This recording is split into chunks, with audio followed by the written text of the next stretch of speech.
Hello and welcome to Journeys, a MACSA Podcast. Today I'm here with David Heyn, who is a jazz bassist and an instructor of bass, stand-up bass as well as electric bass here at MACSA. Welcome, David, to the show. So glad you're here with us. Good morning, Ken. Thank you for having me. So let's talk about your musical journey. I've read your bio, and I know you started with drums. You got into bass, I think, at age 12, if I'm not mistaken, and then jazz band in high school. Am I getting that right? Yes. Okay. Well, let's go way back. Let's go back to pre-drums. Okay. Obviously, there was a time in your life that you weren't playing the drums, I assume. Yes. So what got you into drums, and let's just kind of begin the journey there. Well, the first musical memory that I have is all the way back in 2004 when I was 2 years old. During Christmas of that year, I was in Venezuela. Okay. My dad's American, my mom's Venezuelan. And we were in Calabozo, Venezuela at that time. And my parents had bought me a cuatro, Okay. which is a small instrument. And I remember my mom telling me that same month that they gave it to me, I broke it because I played it so much. And then fast forward, I grabbed interest in the drums because I was listening to the Beatles a lot. Oh, excellent. And Yes. I think I was around 8 years old at that time. But before then, I would just listen to a lot of music, a lot of Rolling Stones, Beatles, a lot of rock from the 60s and 70s. And so that inspired me to start playing the drums. I wanted to be like Ringo Starr. Awesome. Well, let me stop you there. So you get this cuatro, you break it within a month. Now, some Right. parents would be like, okay, no more of those. Right. And your mom has the insight to go, oh, he loves this, but she still doesn't buy a new one. I'm hearing here. It's another 4 No. years until you get something else happen. Now you're listening to great music too. Right. So I'm guessing it wasn't you that maybe looked this music up initially. Like, was that your parents? Were they kind of filling the house with music? What was that? How did you find that great music?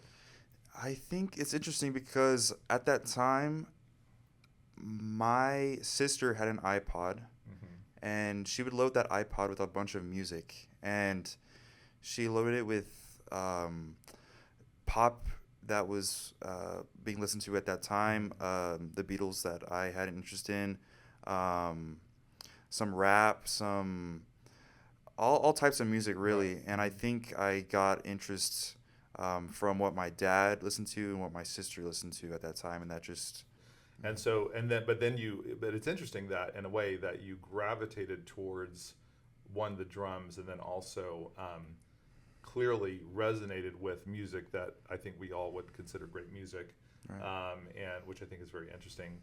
Why I say that is it seems to me that music that's truly great music speaks to people kind of universally, whether they're 6 years old or 60 years old or 160 years old or whatever. But okay, I stopped. I just wanted to take a pause. Now let's keep going. So you're 6. You're into Ringo Starr. Did you Yeah. watch that little show, the little train show that he did? Train show. Yeah. No, If you haven't, I you haven't watched actually. Thomas? I think it's No. Thomas. I've heard of it. Okay, But I don't know if that will destroy your image or it'll be good. I don't know. I'm not sure. I'm gonna let you decide that. But okay, so you're into Ringo Starr. And so, yes, I'm into Ringo Starr. I'm getting into the drums. And at that time, I had a best friend of mine who, his dad was a guitar player, and he had his own band. And in his house, he had a music room. It had a upright piano. It had a really nice drum set. Okay. And I remember that every time I would go to his house, we would just jam out together. I'd get on the drum set, and I loved going to his house, especially because Awesome. he had a really nice drum set. Mhm. His dad would record there. His dad and his band would go there and rehearse and everything like that. So those are fond memories for me because my friend and I, he was a guitar player just like his dad, and I was really getting into drums, and so we would just jam out together.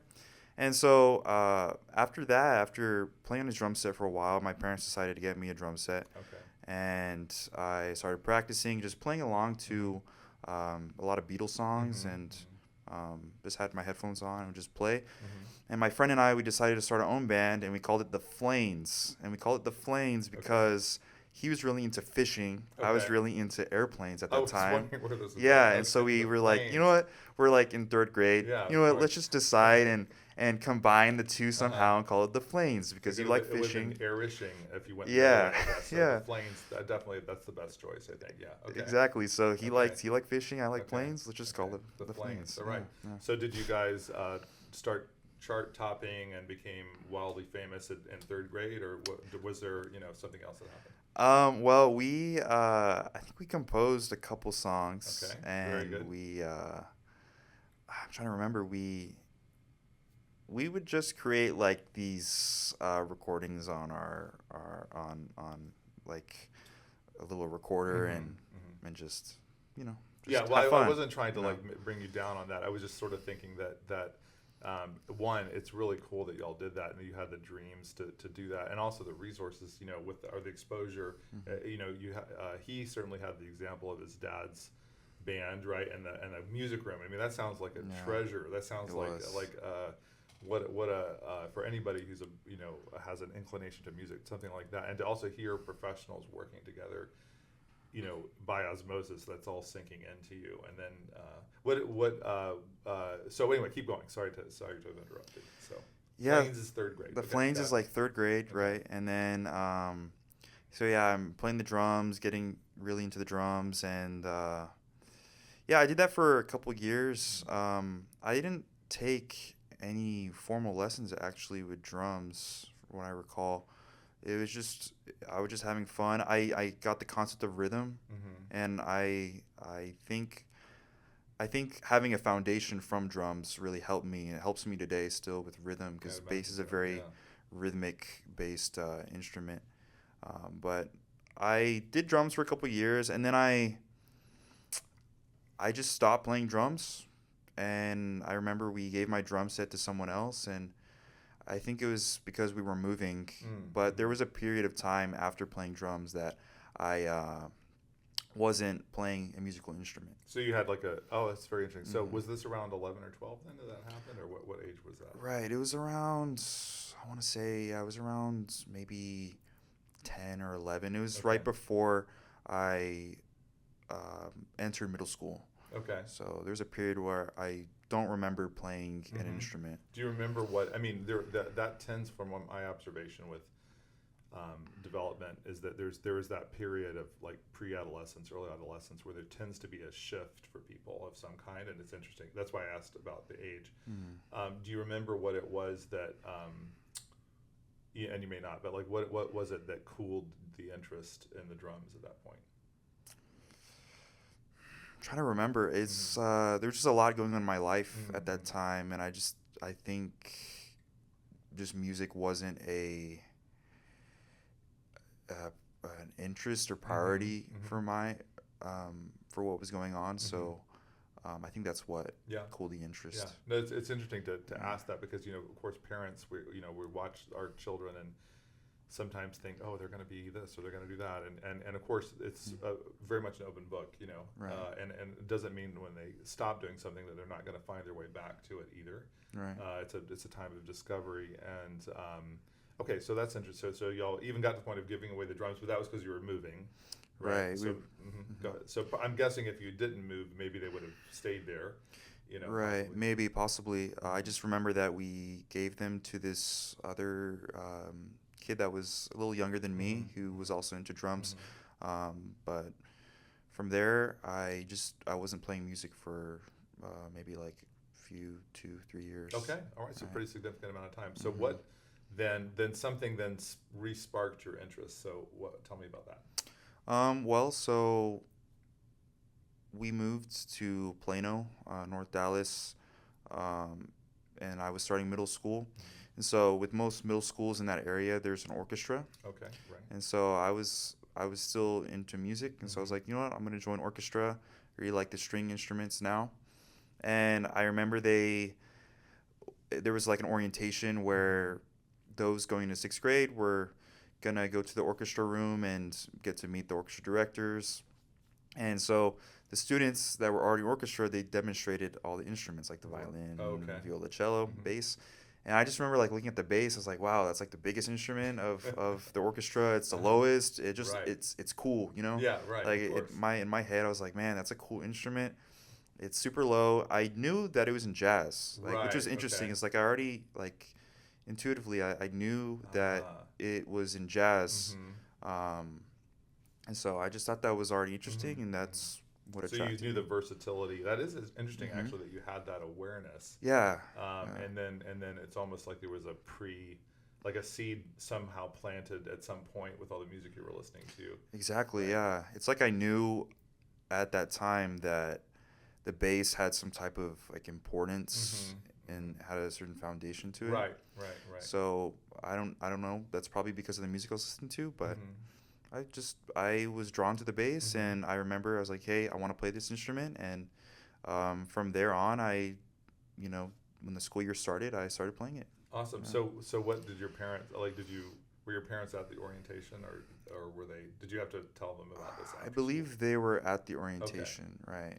And what did they think when you were like, And they, that's for me? yeah, they were like, okay, you know, like my Uh-huh. parents are very supportive. Oh, They've that's always been wonderful. very Okay. supportive, which Yeah. I'm grateful for. Yeah. So they encouraged me. They're like, okay, if you want to play that, you know, go Awesome. ahead. So, yeah, my parents have been great. They've been very encouraging. So I just started playing. That's Yeah. great. No, that's wonderful, and it's great to have Mhm. the blessing of supportive parents because, part of what the parent has to think of is like if you pick the piccolo, then you can have any kind of car, but if you pick the bass, you can have large cars for in your life. You know what I mean, to get it Yeah. around, right? But that's wonderful. So you started playing bass. Was there a particular? Well, were you were in the school system, probably getting some instruction there. Did you? At some point, move into private lessons, or did you just learn bass through the school system itself? Yeah. So in sixth grade, I started with a private lesson instructor. His name is Philip Eubanks. Oh, awesome. Okay. Great private Mm-hmm. lessons instructor. So he helped me in private lessons after school. Mm-hmm. Um, he would help me immensely with my technique, with Mm-hmm. the music we were playing in the class. And yeah, they encouraged private lessons at the Mm-hmm. middle school that I was Mm-hmm. at. Almost everybody was taking private That's lessons. good. It was That's great. phenomenal. It was Yeah. great. Yeah, it was a great beginning. It Yeah. makes a big difference. Yeah, Mhm. I feel the first teacher's the most important because you really you'll often at times when you're just getting started might have that initial interest in the instrument itself, but that relationship with that first teacher is just so critical, and it sounds like you were very fortunate to find No, I someone. was. Do you Yeah, remember how your very parents fortunate. located that excellent teacher? He was recommended through the school, Okay, through the orchestra great. director, and yeah, I was just very fortunate, honestly, like to have a great beginning with music. Yeah, that's I'm great. really And grateful then you for had it. a way to apply it right away because you were in orchestra. Right. And then you started, and you already knew that bass was in jazz. So at what point did you?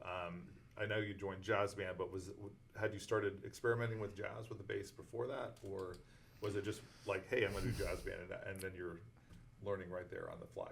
It was purely orchestra Okay, actually okay, until okay, like 10th grade. Like okay. what I recall,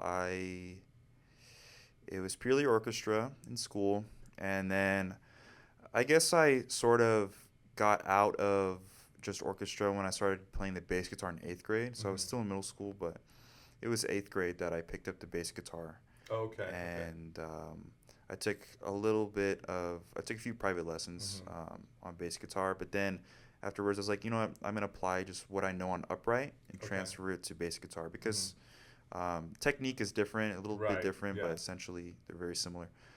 So from what I remember, I was drawn to, still like rock and Hmm. like Hmm. Beatles and stuff like that on bass guitar. Hmm.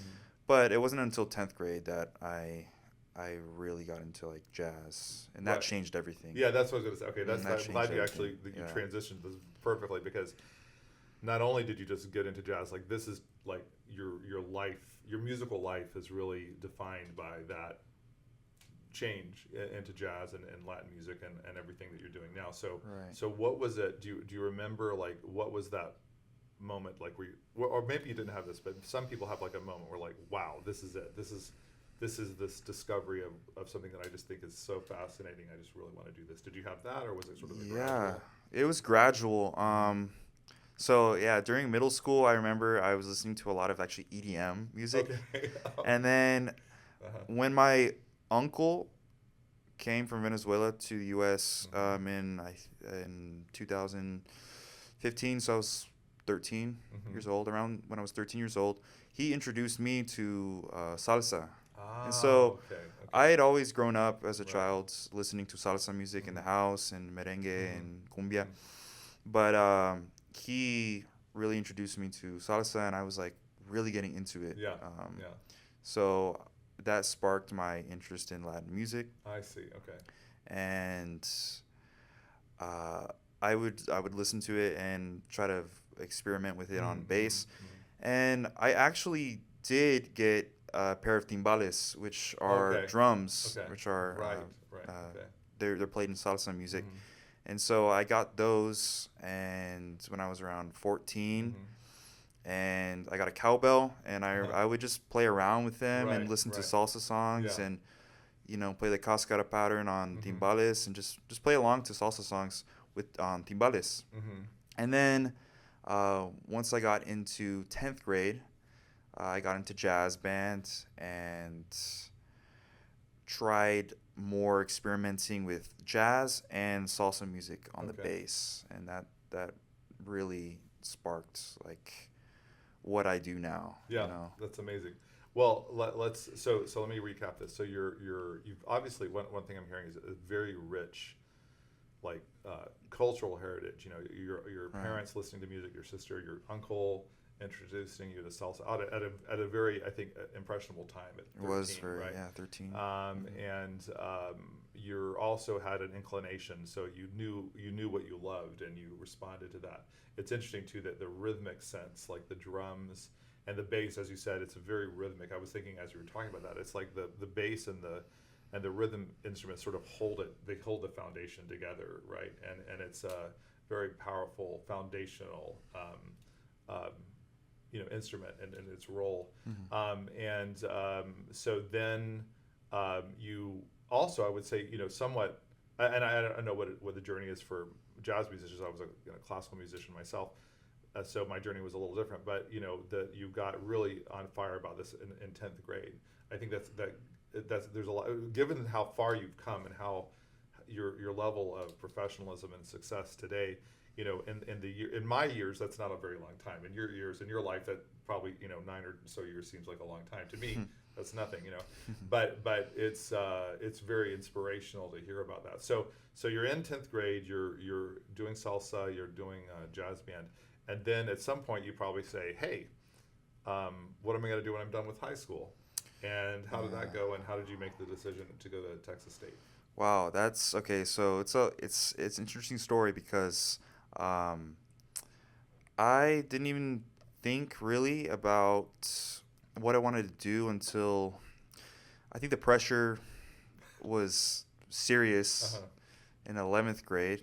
So in 11th grade, I was thinking about what I wanted to do Right. career-wise. I was like, Yeah. okay, well, let me think about what I like.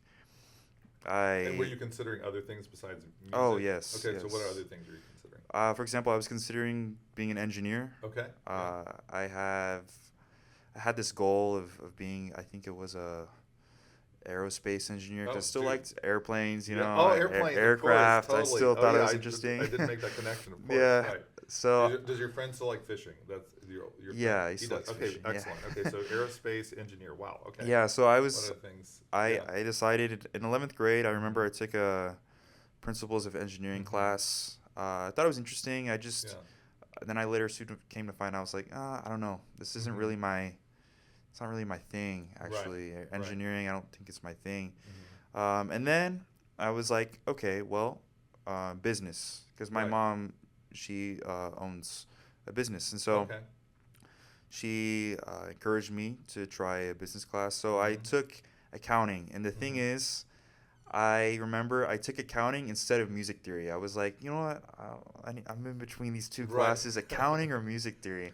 I remember my Mm-hmm. friends, they got on me Yeah. about it. Yeah, they're like, David, why are you taking accounting? Like, Right. you Right. should take Uh-huh. music theory with us. Like Uh-huh. all my friends, they were in music theory, Uh-huh. and I took accounting, and man, wasn't my thing. Like, Wasn't it's your just thing. super tedious. Right, And right. so, yeah, I'm glad, but that's good that you tried that. You know, I tried and them, yeah. you went I tried against the those grain a little things. bit. Like your friends were like, "Dude, theory," and you're like, "No, I'm going to do that." And that because that's how you can make a more informed decision. Like to try. Yeah. I mean, people again on your journey, right? Like you need to try things that you might not like, because you're going to wonder, right, later. Exactly. What it would have been. That kind of what would have been thing, and that's important that you did that step. Yeah. So okay. Yeah, I didn't want to have the regret. I think that's Exactly, it's right. been a big thing, is like, I Yeah. just don't want to regret Mm-hmm. things, not having tried it or given it a shot. So Right. I gave those two things a shot, and I remember, okay, so senior year, I was still heavily involved. At this time, I'm like more involved in music. My orchestra director was extremely supportive and had this program called Evolution, where he would get some people from orchestra, and we'd play jazz, but kind of like they're like classical quartet like Oh, arrangements, interesting. Okay. like jazz with some violin Yeah. and cello Yeah. and drum set and bass. But that was very fun and very a great learning experience. But so I remember having the conversation with my orchestra director. I was like, well, I don't know what to do. I don't know if I want to go into business or go into music. And I was just at this crossroads my senior year, and so I was leaning more towards business, actually. I remember in October of 2019, so this is my senior year, I took a trip to Miami, because I was thinking about going to Florida International University Okay. Right. for international business. Great music scene in Miami. Yes, a great Yeah, music scene. yeah, That was yeah. also a thing. I was like, well, Right, I mean, yeah. I could do this, and then I could Mhm. also play music in Right. Miami. And so, um, uh, second semester, I decided to actually go through and follow through, and I applied to Florida International University, and I got into the business program there Cool. for international Yeah. business, accepted in everything. Yeah.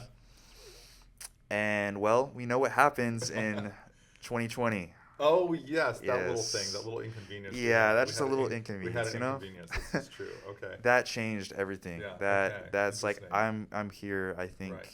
yeah, because of the decisions Yeah, right. that I made.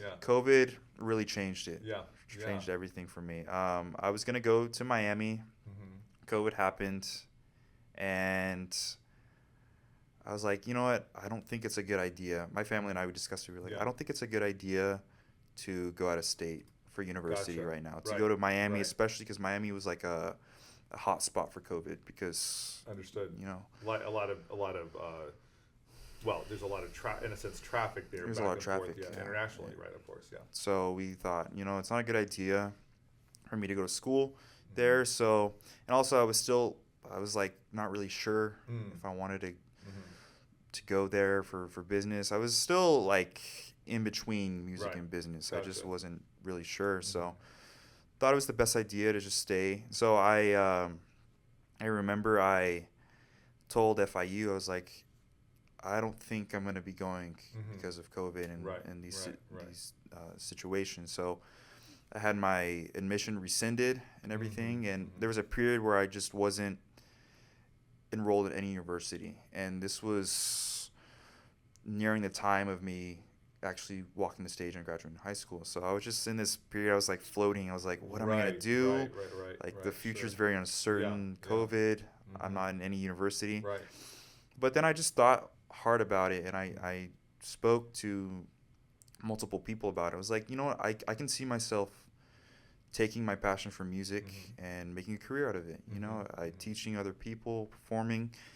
And so I remember looking at all the universities in Texas and the U.S. and seeing like, okay, who is still auditioning? Who's still accepting applications? Right. Okay. And this was late in the game too. Yeah. This was like April. Oh, like, that is late. That is late. It was late. It was Right. like it was a huge time crunch because I I didn't know. Who knew? Well, no I one mean, yeah, knew I mean, this was gonna cut happen. yourself some slack. I mean, there was a lot going on. And people were freaking out too. I Yeah. mean, if that was April of 2020, the shutdowns happened in March. March. Right. So you probably had to make all these decisions very quickly, and these are big life decisions, you know. And of course, everybody else is also, you know, kind of freaking out too. Right. Right. So yeah.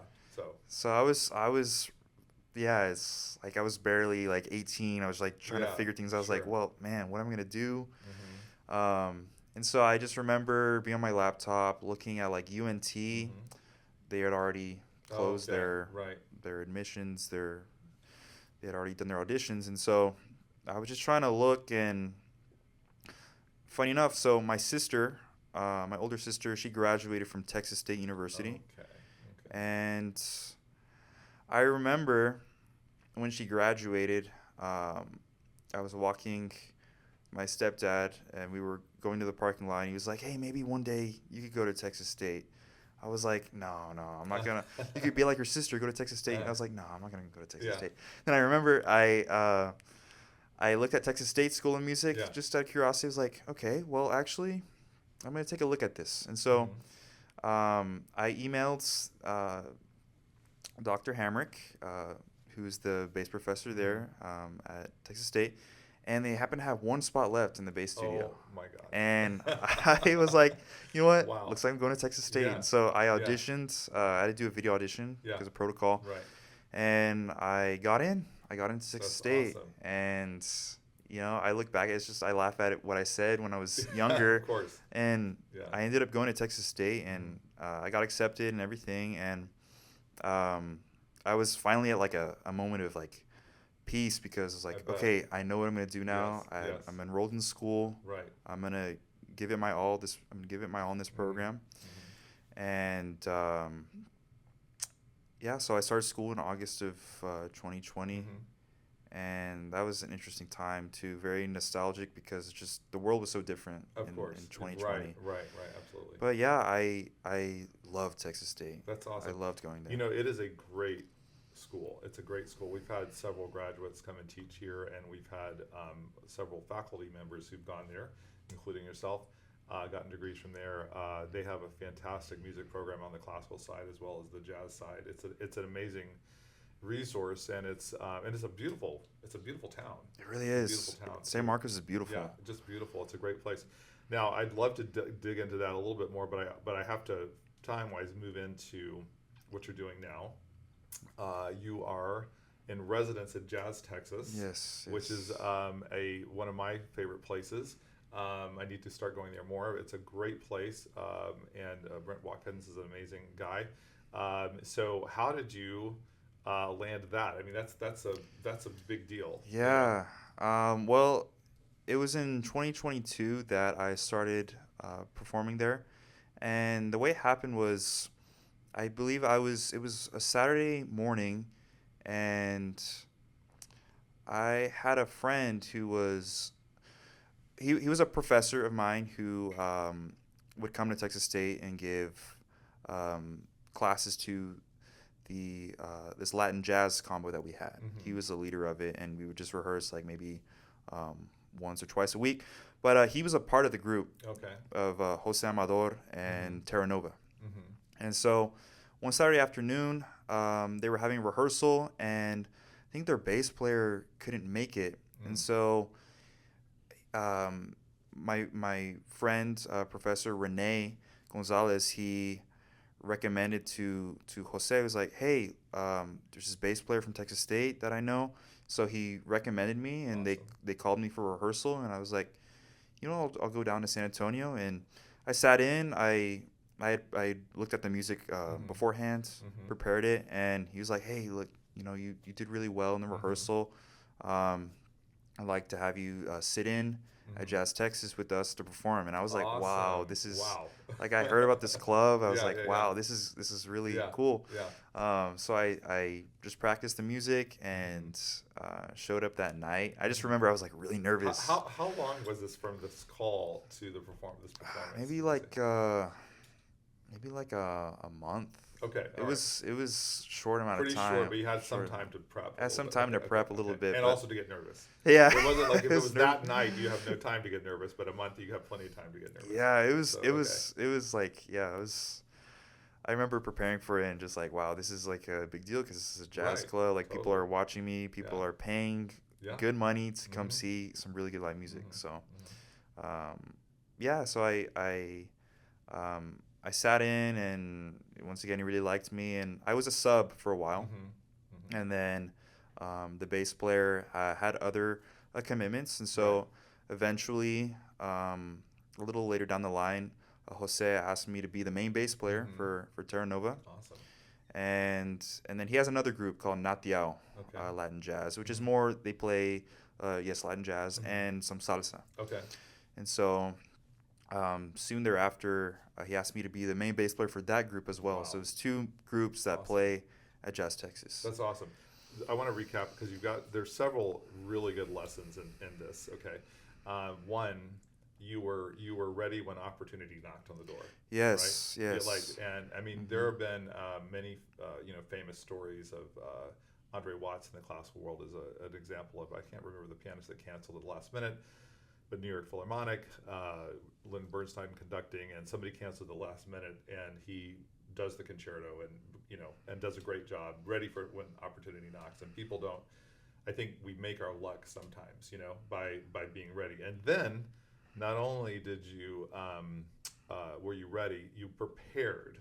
Right. Right, you prepared, and you took action. You prepared. You did what you could in the time that you had. If you had no time, you would have just done it. It probably would have done well too. Sometimes it's a blessing to have no time. You know what I mean? It's Right. because we can start to doubt ourselves, right? But you then, and I'm pleased that you're admitting that you were nervous because you cared Mhm. about it. You knew it was a big deal, and I think we can all relate to being nervous. But then just I think bravery is when we are afraid or of something, but we still get out there and face it and deliver. And so Mm-hmm. some very powerful lessons, I think, in all those things that you did. And then what's also interesting is that musicians, like probably for the bass player, in his journey, maybe it may have been different at that point. He may have been already, like you said, he had other commitments, other things to do. So you were reliable enough to be a sub. Reliability is really important too. It is. Like you show up and you want to be not the reason that they stop the rehearsal. That's when I used to play in some ensembles. I was like, I don't want to be the guy that they're stopping the rehearsal because of me. So I over prepared for that reason. So, and then what happens is you also probably started to relax more and then get in touch with, really expressing your artistic self in a professional environment. Obviously, the band leader is recognizing this and then inviting you to do more. It's just that's I think those are just some of the things I picked up from what you said. So currently, and we actually have a recording of you doing you're performing. Yes. We'll put that in the description so you guys can check it out. It's amazing. So what things like with that are coming up? What's going on with Jazz Texas in the next year or so? Would you say? You may not know everything, of course, but what does it seem? What direction is it going? Well, it's going great. Well, I'm actually going to be performing later today, but Oh, fantastic! Okay. yes, with Jose Amador and Natiao and Terra Nova, we are playing at Jazz Texas every single month, like 3 times a month. That's great. We Okay. have consistent residency there Wednesday. We also do Cuban night on Saturday. Mhm. We also do private gigs at like weddings. Mhm. We're going to be playing at the Japanese Tea Garden Oh, great! here in San Okay. Antonio. We do some events where we play for the, I believe it's KRTU, the Mhm. jazz radio station Right. here in San Yeah. Antonio. Trinity, yeah. Uh-huh. Right, we've done gigs for that event, for that radio station. And so we're also going to be performing at the Jazz SA Alive this Saturday. So we do a lot of gigs, Right. like at music festivals, weddings. We do our residency. And yeah, we're always playing. Which is Yeah, great. it sounds like it. It Always must be. playing. It must be. I think one of the fun things about ensembles is that and especially with jazz, is you've got like a certain trust that you develop with the fellow musicians, and yet it's always fresh. There's a freshness because you're on stage learning each other, creating something together, and it can be just an absolutely amazing experience. Right. I certainly enjoyed the part I was able to hear of your performance, and now I'm going to have to get some tickets, for sure. So, well, this has been so great to talk to you today, David. Thank you. I really just what a great story you have, and there's a lot more to your journey that's going to be developing. So it would be fun down the road to have you on again. We can talk a little bit more about other projects and things you have coming up. And thank you all for joining us today. We'll see you next time. Bye-bye.